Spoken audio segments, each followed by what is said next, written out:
And welcome to SimWorld today. I am Marsh here on a hump day version of our flagship TV show. I am joined by Rick Blaze. Good morning, Rick. How are things in Houston? Hey man, everything's looking really, really, really good. And in the words of Bobby Brown, ain't nobody humping around. Okay, there we go. That's the inspirational message of the morning from one Ricky Blaze. Plenty to get to this morning. We had a bad day to be a top five team in college basketball. We'll get to that. We'll get to the Super Bowl. Didn't you know that that was coming up this Sunday? Somehow the SWBA has managed to dominate the headlines in the week leading up to the Super Bowl. Not a common occurrence, but there's one item that's kind of stood out above the rest there. But we're going to start with basketball, and that is that Kevin Durant and the Golden State Warriors on a potential crash course for a reunion come the trade deadline. Kevin Durant, has already been ruled doubtful for Wednesday's Suns game. And if you're into reading what people say and what people do, the Warriors notably did not feature one Andrew Wiggins, Kevon Looney, or Buddy Hield, some larger contracts in their Instagram post when they were headed on the road. Rick, do we have a reunion coming up? You know, listen. I think the Golden State Warriors need to change their name. They need to stop calling them the Golden State Warriors and call them the Golden State Worriers, because they worrying the hell out of me and everybody else. They're just calling and just picking names out of a hat, and they got you on a wild goose chase. And now you looking at the program to see who's playing, who's starting, whose mama's at the game. Look, they worrying us. The Golden State worrying us or worrying us. I don't. Is it likely? I don't even know if Golden State even has the pieces to even make a trade for KD. They do. Realistically, they do. Looney, Wiggins ain't gonna cut it. You finna throw in about 17 draft picks until Christ comes back. You got to throw first round draft picks until Christ comes back. In order to make it work, you need to do a combination, and I'm not going to do it on TV, but you need to do a combination, and you have to probably do, here we go, this might be our way into it, is you're just on the cusp. Wiggins and Dennis Schroeder need to be involved in your deal. You probably are throwing Kevon Looney in there, or you're going like a Kyle Anderson or Buddy Hield. Could be Gary Payton. If you did just those three, Gary Payton being the third one, you would get yourself to a deal that comes $2 million short, and then you just throw in some minimums and you make it work. The problem is it's very hard to make a 4-for-1 deal work in modern NBA. Also, you cannot aggregate. The Phoenix Suns cannot aggregate, so you have to make a deal that gets all of those players perfectly lined up to match the value of Kevin Durant. So the financials of it are very challenging to make work. But Golden State has been reported for many weeks, well, I don't say weeks, days, has apparently been calling everybody to try to get whichever star, all-star, all SWBA guy they possibly can. Well, here's why. Desperate.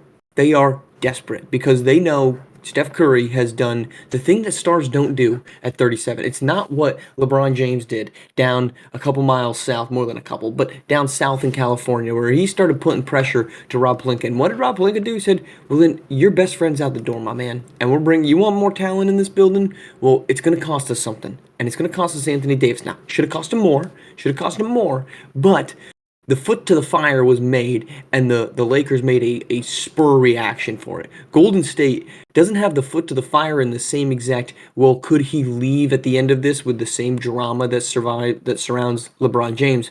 But they sense their impending mortality, and they are doing everything they can to try to find a second star next to Stephen Curry to try to go out and win a championship. Now, is Kevin Durant the type of guy that lifts you to a championship? I think is the better question, as opposed to what combination of players and picks do you have to give up to get there? Because I think it's a valid question.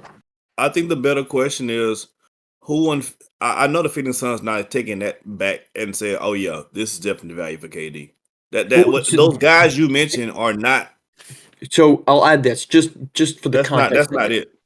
You aren't wrong. First off, we've already though seen the value for star players is really not that much, right? I mean, the Kings did not, or the Spurs did not give up a lot to bring in a fringe all-star point guard in De'Aaron Fox.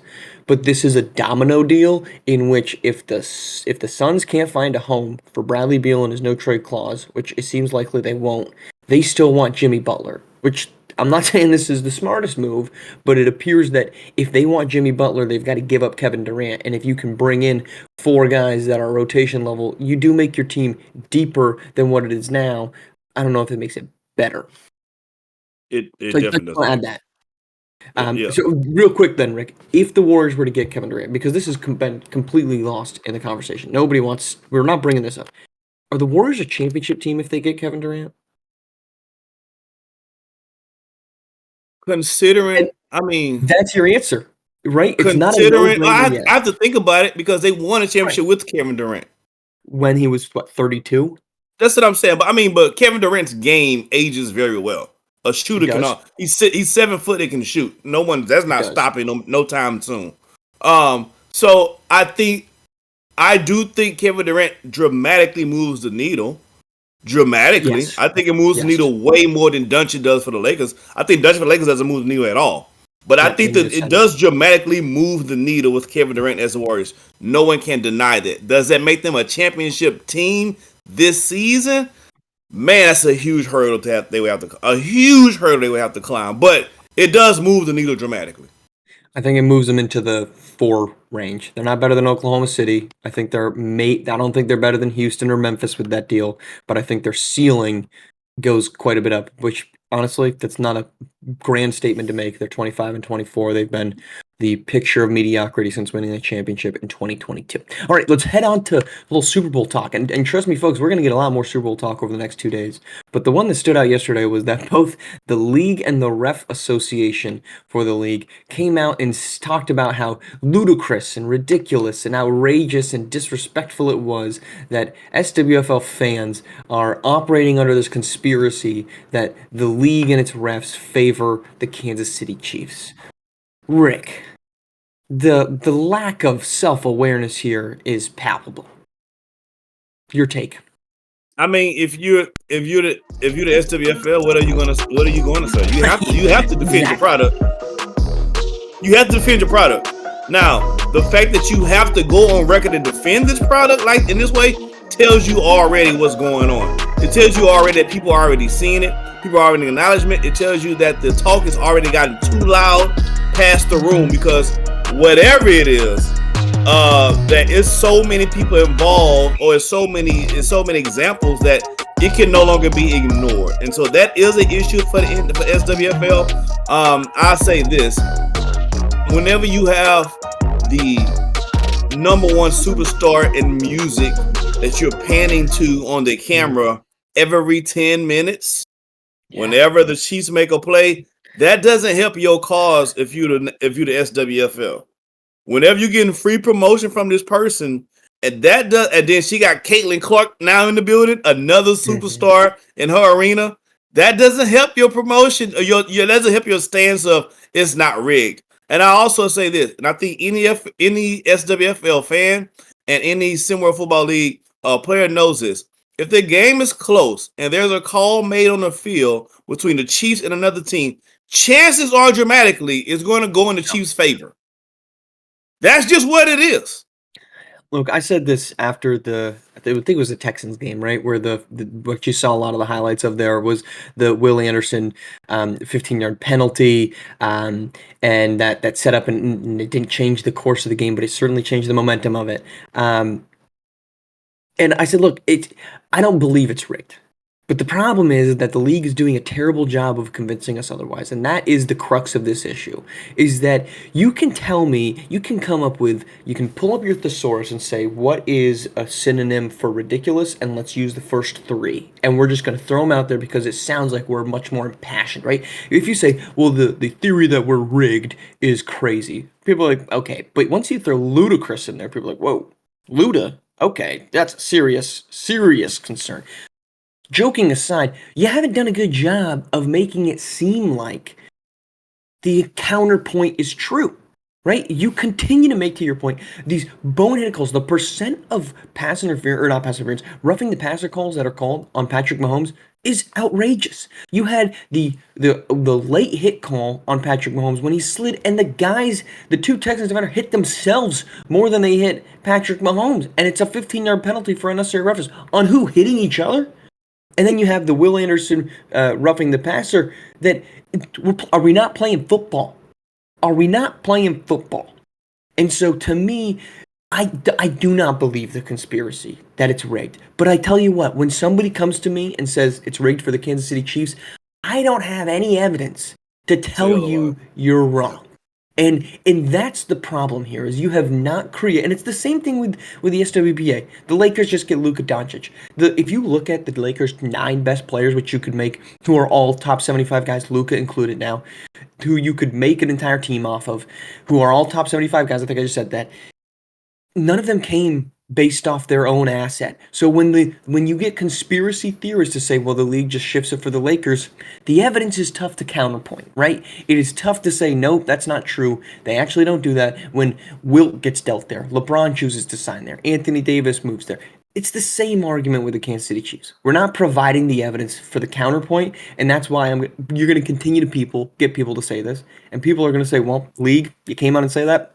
I don't believe you, right? A little Ron Burgundy style. I don't believe you. I We're don't believe going you. live. I don't All believe right. you. That is pretty much Hey, and what all I say fans this. are at right now. I say this in world. If anytime Marsh is making a point that's actually speaking positively on the Texans, then he's really making a point. Yeah, Because because he doesn't make a come practice on. of doing that while he's wearing a Jaguars hat. Yeah. Duval. I think that's going to be the new one. That is the corniest. Why that's not a topic? That was the corniest thing I had seen. What are you guys talking about? How do y'all feel about that as Jaguarians? I think I just made that word up. Here's my thought on it. If you look at the ratio of cringe introductory press conferences to effective coaches, you kind of want it to be cringe. I mean, you had Dan Campbell was talking about biting kneecaps. The Cardinals head coach was like super awkward when he was talking about his intro, and he's made that team better. So in my opinion, look, the cringier it is, the better it is. And I just loved that. Then they showed a video of him afterwards where he actually does the Duval right. And he gets a little, here we go, at the end. Like, if I got it, I nailed that one. So, I'm a fan of it. Bring me the cringe. And I think you're actually going to see, fans kind of rally behind that. You're going to get a lot of the Duval chants, but I think you'll see a couple folks going, Duval, throughout Jacksonville in the season. There's a specific group of people that's going to eat that up. And that's going to be the new way that they say Duval. Bring it on. Hey, if it means wins, that's great. All right, let's head to the last segment of our show, which is the night that was in SimWorld U. And tell you what, night that wasn't for some of the top 5 teams. It was not a pretty one. How about Texas A&M going on the road and taking down number 6 Kentucky, their second straight loss. Georgia Tech going on the road and losing to Louisville, another marquee win for the Cardinals. Arkansas, top 10 team, they barely survive against Georgia, and then Alabama survives and has to rally late to beat Tennessee. So 2-2 night for top 10 teams, all close games, competitive games, and 2 extremely notable losses. Ladies and gentlemen, welcome to Conference Play. Welcome to the time of the year where either you're going to expand and to show the world who you are, or you're going to implode under the pressure and under the bright lights. This is why this is my second favorite time of college basketball. This is when you start to see really who's who and what's what. And I'll say this, it's conference play. So a lot of these teams, and I've said this before, they're going to play each other very, very difficult, records aside, because there's so many other things on the line. They're going to play these teams very, very difficult. Shout out to A&M for getting the dub. I did not have them beating Kentucky. Now, I'm not panicking on Kentucky. They have way too much talent for this to be a Kentucky candidate to be having all these questions. They lost the game that they should have won, but they lost the game. Kentucky will be okay. Roll Tide. It's not about how you win. It's about getting that god doggone win, baby. Ugly pretty, whatever. A win is a win, and the Tide will take it. My man Trey Turner looked great. Let me give credit where it's due. Trey Turner looked great. DJ Child 17, 6 and 6. Roll Tide. So here's the first off, it's nice that DJ Childs is actually looking like DJ Childs again. So and he's coming back for Yeah, senior because year, you've been the which I biggest hater of DJ Child for quite some hold on, time. I've not been a hater. All I've been doing is looking at his stats and looking at Hating. his numbers and saying he has not been the same guy. And I am also the guy that says I think this guy is a very high level and I thought he should come back for his senior year. He is. I think that's good for his draft stock because he's right now going to be a fringe first, if not second round pick.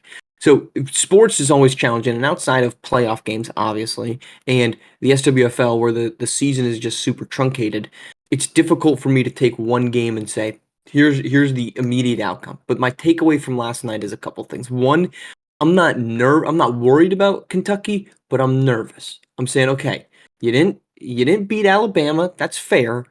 This is a game at your home floor you should be turning back around and trying to get a win on. However, if you look at Texas A&M, it's a 10-9 team. They're now 2-1 in conference play, and they're probably going to be on the fringe of a top 25 ranking. I don't think they get in there, but it's a notable win for a pretty good basketball team.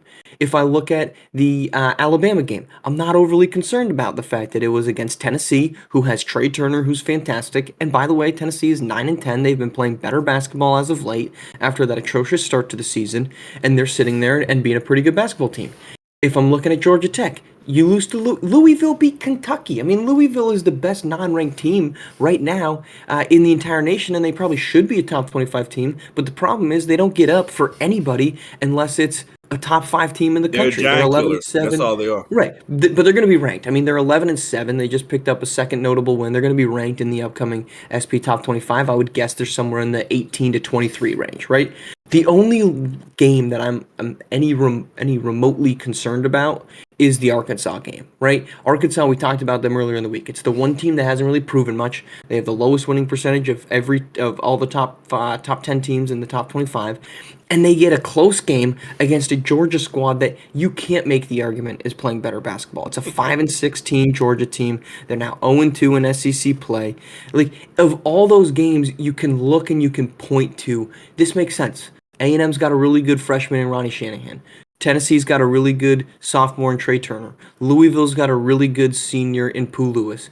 Georgia has Roy Sanderson. Roy Sanderson's good. He's okay. I think he's a 3-year college guy in my opinion. But that's kind of it. And the fact that you made that thing close, I know you came out with your 5th straight win, but I'm looking at that and I'm saying you didn't convince me otherwise that you are a legitimately great basketball team that deserves to be in the top 10.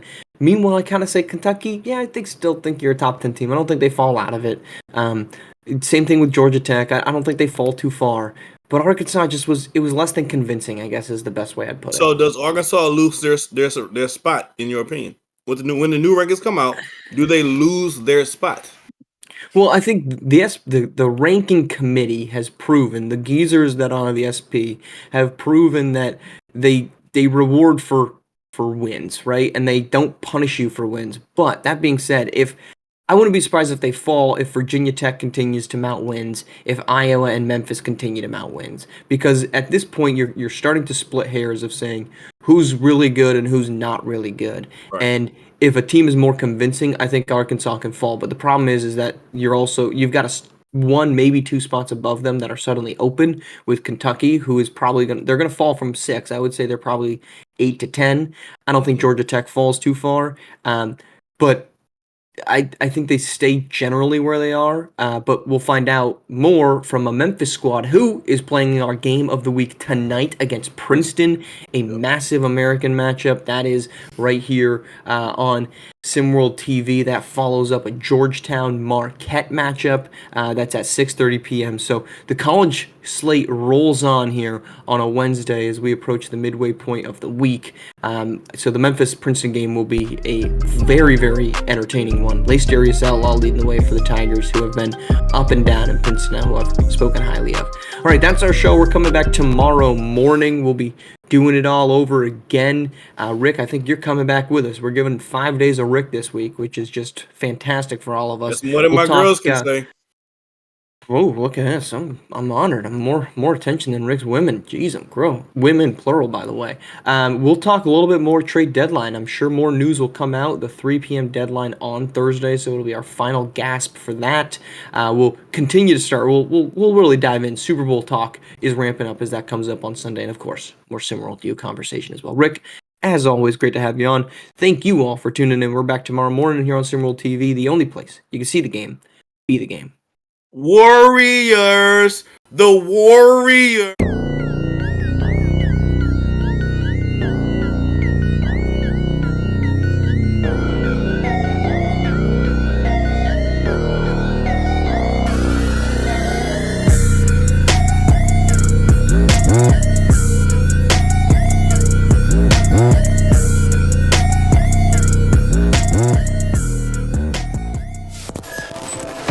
This has been a presentation of SimWorld.